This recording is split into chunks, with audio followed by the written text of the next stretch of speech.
What happens when a country finally says enough, and the next drone that crosses its border never makes it past the horizon? 3 times in 3 days, Romania answered that question with fire in the sky. And the silence that followed from Moscow might be the loudest answer of all. Before we go further, if you want to understand exactly how a quiet European border turned into the sharpest edge of NATO's confrontation with Russia, hit subscribe now, tap the bell, and drop a like on this video. Not for me, for the algorithm, so more people who genuinely need to see this actually get the chance to. Now, let's get into it. For years, the border between Romania and Ukraine felt like a place where rules bent quietly and nobody wanted to talk about it too loudly. Drones fell, wreckage was collected, statements were issued in careful, bureaucratic language. Nobody died, so nobody escalated. That was the unspoken arrangement on both sides, an understanding built on restraint, patience, and a quiet hope that the problem would eventually solve itself. Then came the last week of July, and that arrangement broke completely. On Friday, a Russian-made attack drone crossed into Romanian airspace from the direction of Ukraine. It didn't stay near the border the way earlier drones sometimes had. It pushed inland, deep enough that Romanian radar operators had to make a real decision, not a theoretical one, not a training exercise. Fighter jets were already in the air on a standard patrol. 2 Italian Eurofighter Typhoons, flying under NATO's watch from an airbase in the region, spotted the target first and tried to bring it down. They failed. The drone kept flying. Then a Romanian F-16 took over the intercept. It locked on, fired, and at just after 11 in the morning, the drone came down over a wheat field in Buzău County. For the first time in the country's history, Romania had shot down an aircraft inside its own airspace. That alone would have been historic enough to dominate headlines for weeks. But it wasn't a one-off. It was only the beginning. Saturday brought another drone, another intercept, this time closer to the Danube Delta, that maze of waterways where the river meets the sea. Early assessments from the wreckage suggested this one might have been faster than the first, possibly jet-powered rather than the slower, propeller-driven type Romania had grown almost used to seeing over the years. It went down too, just like the one before it. Sunday morning, just after 10 o'clock, a third drone, an F-16 launched from a Romanian airbase operating under NATO's command structure, brought it down over the Black Sea, inside Romania's own territorial waters, along the same sensitive stretch of coastline where the earlier incidents had happened. 3 days, 3 kills. Sirens sounding in border villages each time the alerts went out. Families waking up in the dark to shelter warnings blaring through their phones. Search teams walking through fields and shorelines at dawn, looking for pieces of twisted metal that used to be a weapon capable of killing someone. And from Moscow, nothing. No confirmation, no denial, no comment at all for 3 straight days. In diplomacy and in war, silence is rarely empty. It's calculated. It's chosen. And sometimes it says far more than any official statement ever could. Here's the question that should be sitting with you right now. If drones had already been falling on Romanian soil for years without a single shot fired, why did the shooting only start now, in this exact week? Because this wasn't really about drones at all. It was about a decision that had been quietly building for a long time and finally, unmistakably arrived. Rewind for a second. For roughly 4 years, since the start of the full-scale war in Ukraine, Romania had absorbed drone debris again and again without ever pulling a trigger. There was the infamous case of a drone that lingered in Romanian skies for nearly 50 minutes, tracked the entire time by radar and by fighter jets shadowing it from a distance, and simply left without a single shot ever being fired. There were craters that opened up near small settlements along the Danube, close enough to homes that families could hear the impact. Each time the response followed almost the same script, like a ritual repeated so many times it had become procedure. Confirm the wreckage. Issue a statement. Note publicly that there was no established intent to attack. File the incident. Move on and wait for the next one. That caution wasn't irrational, and it deserves to be understood, not dismissed. Every government along NATO's eastern edge has spent the last several years quietly wrestling with the same uncomfortable question. Is a single drone, one small unmanned aircraft with no pilot and often no warhead, really worth the risk of triggering something bigger? Nobody wanted to be the country. Remembered as the one that turned a stray weapon into a continental crisis, the spark that pulled the entire alliance into direct confrontation with a nuclear power. But patience has a shelf life, even when it's justified.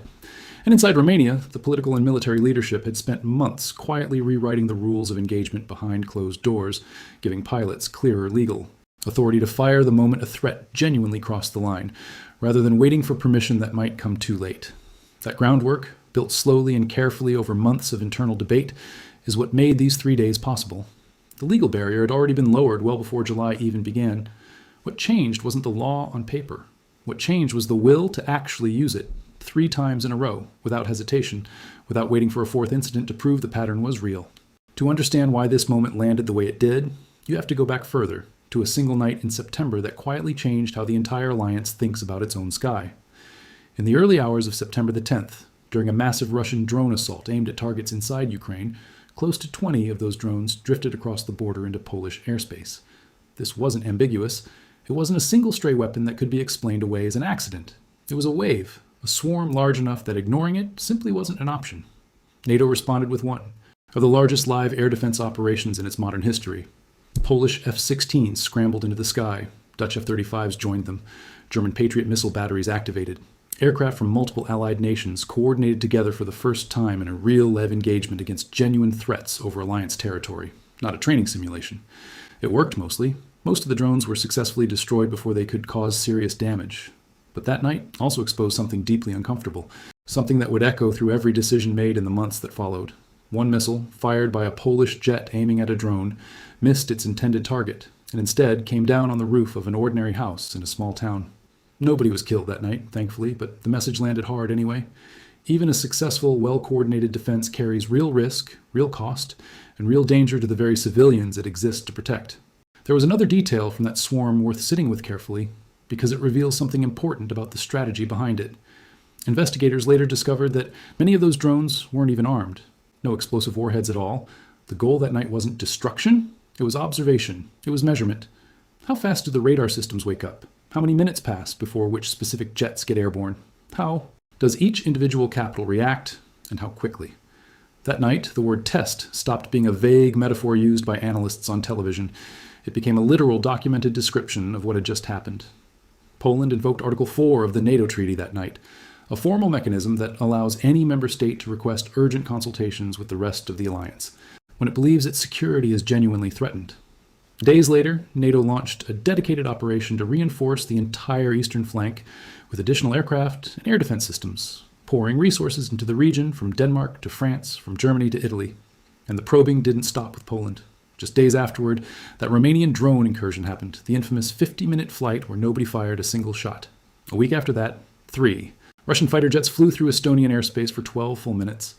Estonia invoked Article 4 as well, and for the first time in over 3 decades, called an emergency session of the United Nations Security Council to formally address it. In that same tense stretch of days, unexplained drones forced the temporary shutdown of major airports in Copenhagen and Oslo, grounding flights for hours and stranding thousands of travelers with no clear explanation given.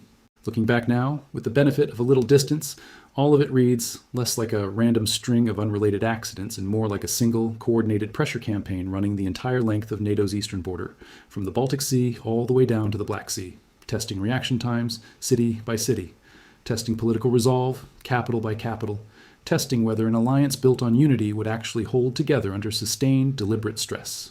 Romania's 3 days in July are the answer to that test, and it's an answer written not in diplomatic language or carefully worded statements, but in intercepted missiles falling into wheat fields in open water, unmistakable and impossible to walk back.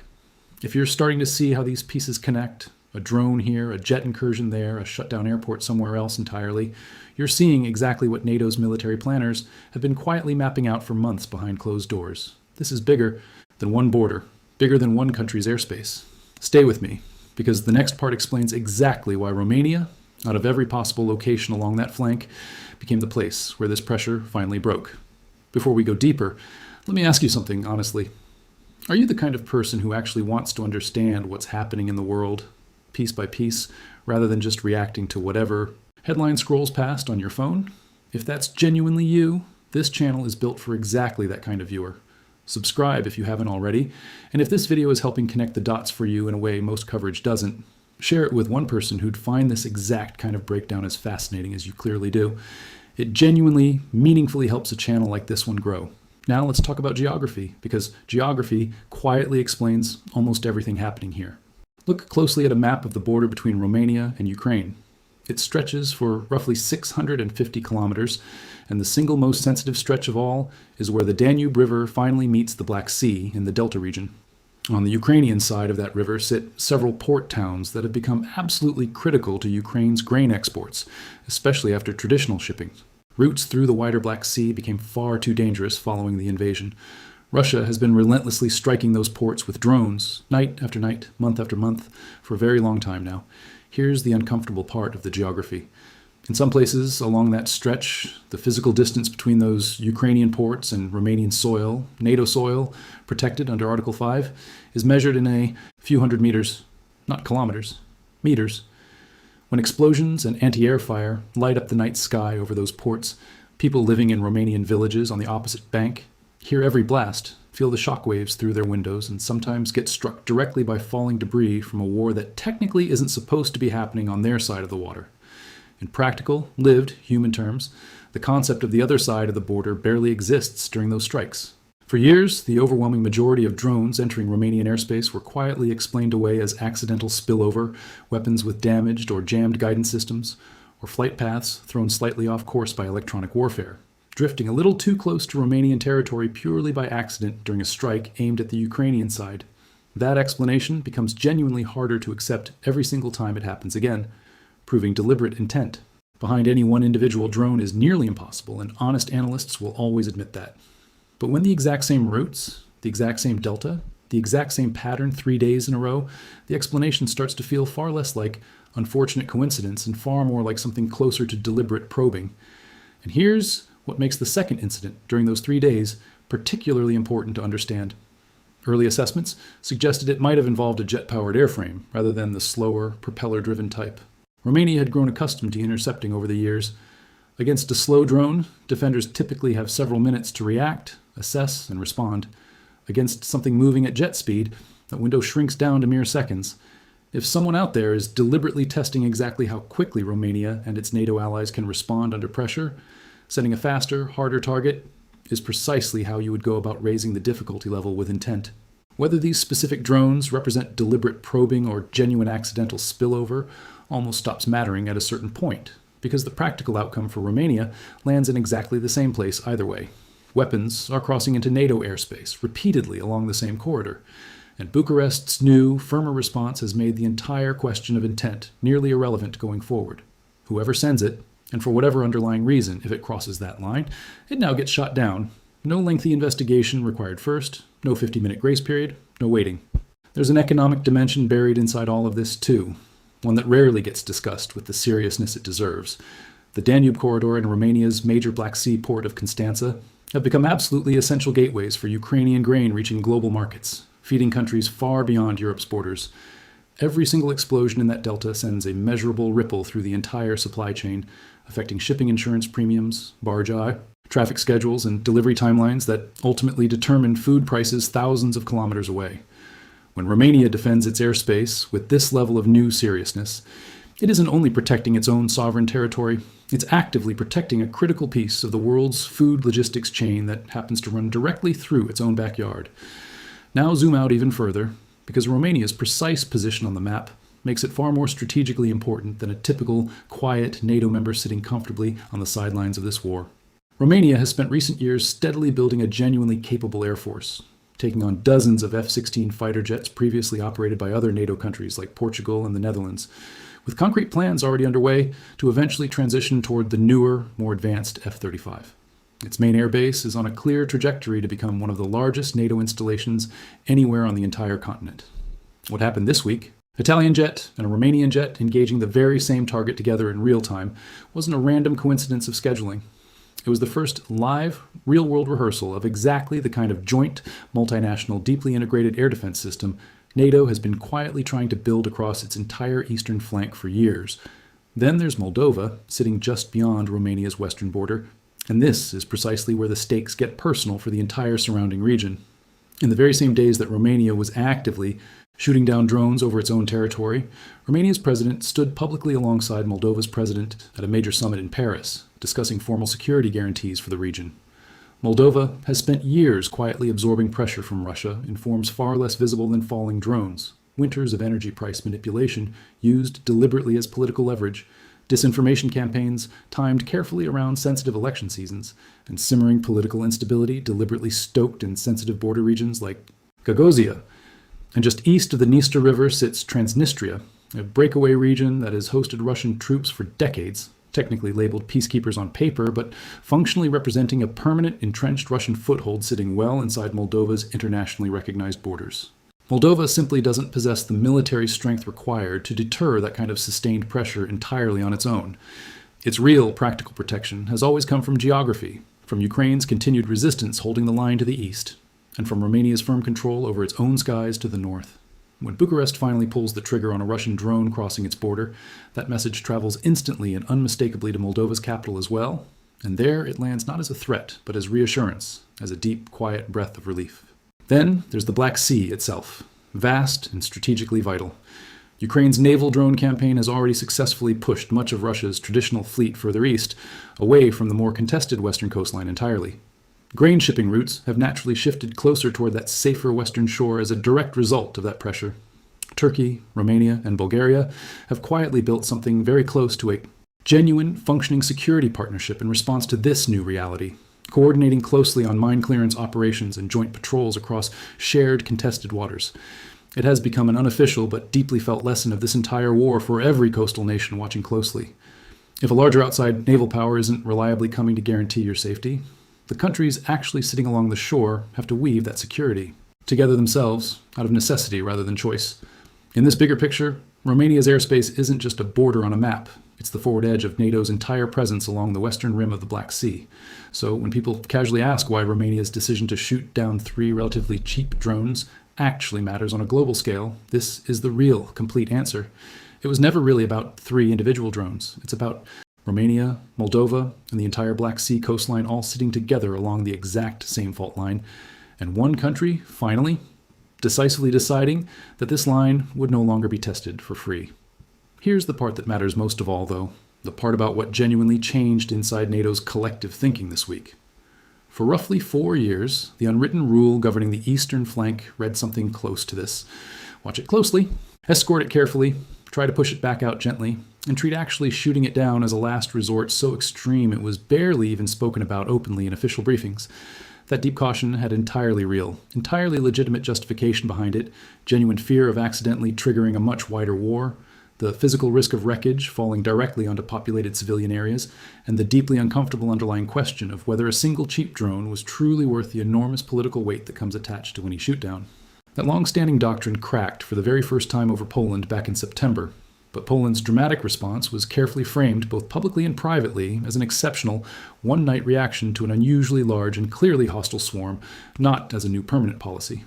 What Romania did across these 3 days in July is fundamentally different in one crucial way. It fired repeatedly on single individual drones, 3 separate times, on 3 separate consecutive days, calmly, consistently, and without any visible hesitation. That's no longer an exception carved out for extreme circumstances. That's a routine. And a routine, once it becomes firmly established through repeated action, quietly transforms itself into genuine deterrence. The message being sent to Moscow is no longer ambiguous in any way. Violating this specific airspace will not be allowed to become a normalized, low-cost tactic. There's one subtle but genuinely important detail worth pausing on carefully here. This tougher new stance applies specifically and only to unmanned drones. When Russian fighter jets flew through Estonian airspace back in September, nobody fired a single missile at them. Shooting down a crude Russian military aircraft represents an entirely different, far more dangerous level of escalation, one carrying a human pilot's life directly on the line, and consequences NATO is nowhere near ready to trigger deliberately. A drone is fundamentally different. Nobody dies when it's destroyed. The political cost remains manageable, contained, defensible. NATO's current working strategy sits precisely inside that narrow gap, escort and carefully de-escalate for anything carrying a human being on board, but decisively destroy anything unmanned that crosses the established line. It's a careful, deliberately calibrated balance between projecting genuine resolve and actively managing the real risk of wider escalation. But there's an honest, uncomfortable problem quietly hiding inside this entire strategy too, and it deserves to be stated plainly rather than glossed over. A single drone might cost the attacking side somewhere in the range of tens of thousands of dollars to build and deploy. The air-to-air missile used to shoot it down can cost hundreds of thousands of dollars in comparison. That math simply does not work indefinitely over a long, sustained war. You cannot realistically fight an ongoing war of attrition where your defensive cost runs 10 times higher than the attack you're actually stopping each time. And the stray missile that struck a house during the earlier Polish incident stands as a permanent reminder that even a technically successful intercept still carries genuine risk down on the ground below?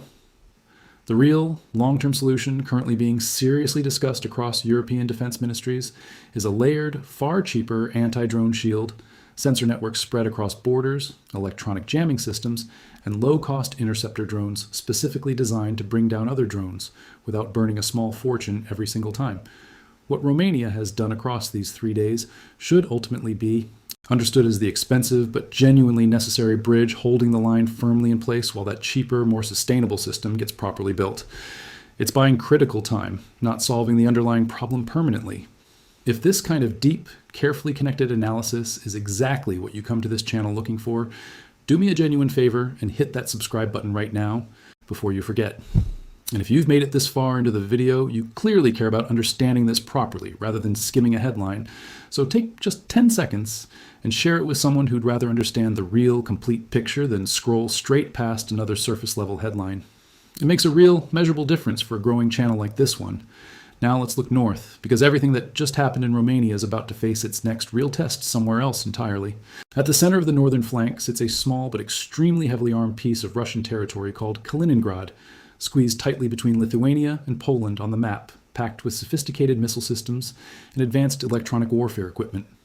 When those Russian fighter jets crossed into Estonian airspace back in September, Moscow's official explanation was that they were simply transiting toward Kaliningrad, along an established route. That convenient explanation hands Russia a built-in excuse for nearly every future violation happening anywhere near that region, and it simultaneously hands NATO a permanent, unresolved point of friction that never fully disappears from the table. Here's the real question hanging heavily over the coming months. Does the rule Romania just firmly established destroy anything unmanned that crosses the line, travel north to the Baltic region as well? If it genuinely does, two important things get tested simultaneously for the very first time. First, drones flying dark near Kaliningrad, without active transponders, without clear identification, will suddenly face a real, credible, immediate risk of being shot down rather than merely tracked and escorted. Second, and just as critically, the world gets to see firsthand exactly how carefully that kind of rising escalation can genuinely be, managed inside a much narrower, far more crowded corridor of airspace squeezed between Lithuania and Poland, widely considered one of the tightest and most dangerous strategic choke points anywhere in Europe. NATO has already quietly begun reinforcing its naval patrols throughout the Baltic Sea, largely in direct response to a troubling string of damaged undersea cables and pipelines. Discovered over the past couple of years, the line drawn so firmly in Romania this week may very well end up being redrawn again in the coming months, this time over the skies near Vilnius, Riga, and Tallinn. Same underlying rule applied at a completely different latitude. And if that genuinely happens, it would mean the two farthest opposite ends of NATO's entire eastern flank, the Baltic in the north and the Black Sea in the south, will finally be speaking the exact same firm language when it comes to defending their respective skies. Which brings us directly to the sentence almost nobody talked about during the same eventful week, even though it might quietly be the most important sentence of all. In the very same days that Romania was actively shooting down Russian drones over its own territory, Vladimir Putin made a public statement suggesting that Ukraine's western territories would eventually return to their historical roots, directly naming Hungary, Romania, and Poland in that same statement, and framing Russia itself as the sole rightful guarantor of Ukraine's future territorial integrity going forward. Read that sentence carefully, twice if you need to, because it genuinely works on two separate levels at once. On the surface, it's simply the same familiar revisionist argument Moscow has used repeatedly for years to publicly challenge Ukraine's legitimacy as a fully independent sovereign state. But underneath that familiar surface, there's a much quieter, far more pointed message aimed directly at every country bordering Ukraine, including Romania specifically by name. Borders, it suggests, are not necessarily permanent, and what looks completely fixed and settled today could theoretically be renegotiated tomorrow under different circumstances. Delivering that particular message during the exact same week Romania was actively, physically defending its own skies doesn't weaken Bucharest's resolve in any way. If anything, it fully explains it. It directly answers the lingering question of why now, spoken plainly in Moscow's own words rather than through outside analysis. When a country hears its own neighbor's president publicly suggest that its borders might one day genuinely be up for discussion, and in that exact same breath watches foreign drones actively crossing into its airspace, the decision to finally start shooting stops looking aggressive or reckless. It starts looking simply necessary, even overdue. There's an honest, uncomfortable part of this entire story that genuinely deserves mention here too, In the interest of fairness, Russia has not officially confirmed that these 3 particular drones were even its own equipment. Proving deliberate intent behind any single incident to the strict standard a courtroom would realistically require remains genuinely difficult in practice, and the alliance responding to all of this isn't perfectly unified. Behind closed doors either, some member countries have historically been noticeably quicker to publicly call these kinds of incidents accidents than others, and that persistent gap in tone between different capitals is precisely the kind of internal division Moscow has always benefited from exploiting. Romania's 3 consecutive days of successful intercepts narrow that particular gap considerably, though. It becomes genuinely much harder to argue convincingly that an incident was purely accidental when the exact same pattern repeats 3 separate times in a row and gets shot down 3 separate times in a row. So where does this realistically go from here? Looking ahead, honestly, there are 3 distinct paths this could take. The first path, the pressure gradually fades away entirely. Moscow quietly recalculates the real cost of continuing to test this particular border, deliberately keeps its future drone routes further from the coast, and violations slowly thin out over time. The entire crisis eventually becomes little more than a historical statistic, referenced briefly in future military briefings, and largely forgotten by the wider public. The second path, the underlying pressure simply relocates somewhere else entirely. If the door in Romania is now firmly locked and defended, that same testing behavior could easily shift toward the Baltic states instead, toward Poland specifically, or even move beneath the surface entirely, toward undersea cables and pipelines, the exact same kind of critical infrastructure that's already been damaged repeatedly over the past 2 years without clear public accountability. Hybrid pressure campaigns of this nature rarely disappear completely. They typically just relocate to whichever door happens to still be unlocked and undefended.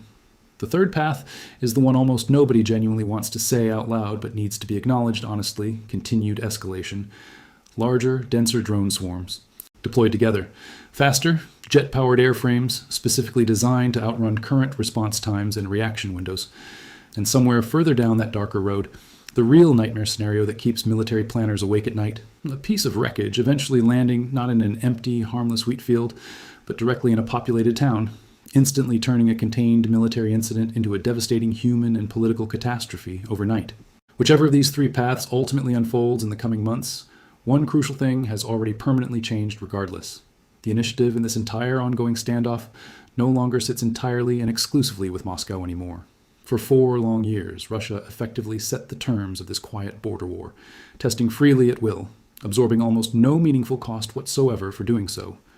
Romania's 3 decisive days in July changed that fundamental equation for good, permanently. From this point forward, every single future violation carries a real, immediate, tangible price attached to it. That's not a small symbolic shift.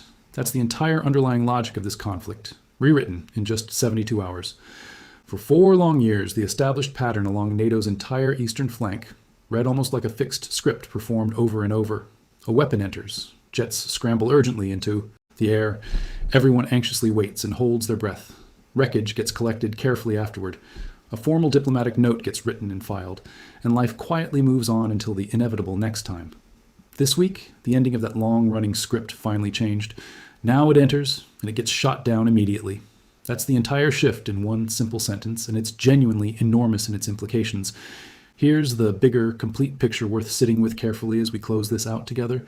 Russia built years of sustained pressure on the underlying idea that Ukraine could gradually be isolated, steadily worn down, and eventually cut off completely from the countries surrounding it. 4 full years later, Ukraine's western neighbor is now actively shooting Russian drones directly out of its own sky.